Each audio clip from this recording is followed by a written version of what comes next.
Right, what I want to look at here is a conductor moving in a magnetic field. Now, the equations we want to think about when we're looking at this is the Lorentz force law, which is force equals BQV. That was a year 12 equation that you learned. B being the magnetic field and V being the velocity. So this is like for a charge moving and Q obviously being the charge. This is for the force on a moving charge in a magnetic field. Normally that's a vector equation, and it would normally be written as F equals Q B cross product V. Now the cross product is a vector multiplication, and it means that the actual force is going to be perpendicular to the plane of the B and V vectors. We don't need to worry too much about that, but we do need to worry about how this is going to create a force on the electrons in our wire. So those crosses mean magnetic field going from north to south that way, right? Now we've got our little charge coming along, and or our wire. So we know, I won't actually draw it, but obviously a charge moving to the right, if it's a positive charge, we use our right hand rule, which is right hand in the direction of the field, right?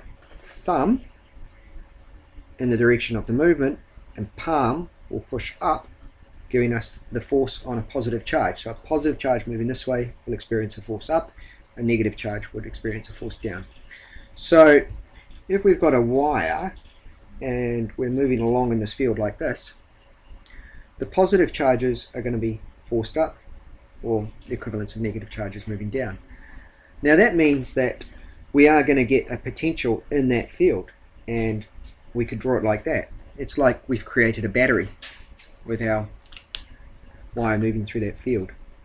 Now the thing with this is that that's a magnetic force, but we got to ask yourselves, how big is that? How big is that going to be? And the way we work out that is we know that the magnetic force is going to push positives that way, negatives that way. Really, in effect, really just negatives that way. But convention says we talk about the positives. But what we can say is that when the positives or negatives all start to pile up, we're going to get an electrostatic force. And when they're equal, this whole thing is going to stop. So we can write down F equals EQ. Remember, that's the force on a charge in an electric field. And there is an electric field when you start to pile electrons up. So we do it like that. I always put a little stroke or a little line underneath my E's to differentiate it from energy. So basically what we're saying though is EQ will be equal to BQV. So we can cancel out the Q's because it's the same force, and we can say BV, remembering that V is the velocity, is going to be equal to the electric field. Now what we can say, B times V, velocity, equals E, but remember that V equals ED, so we can say that E equals V over D. In this case, that's voltage. So voltage over D equals B velocity. So B velocity equals voltage over D, or voltage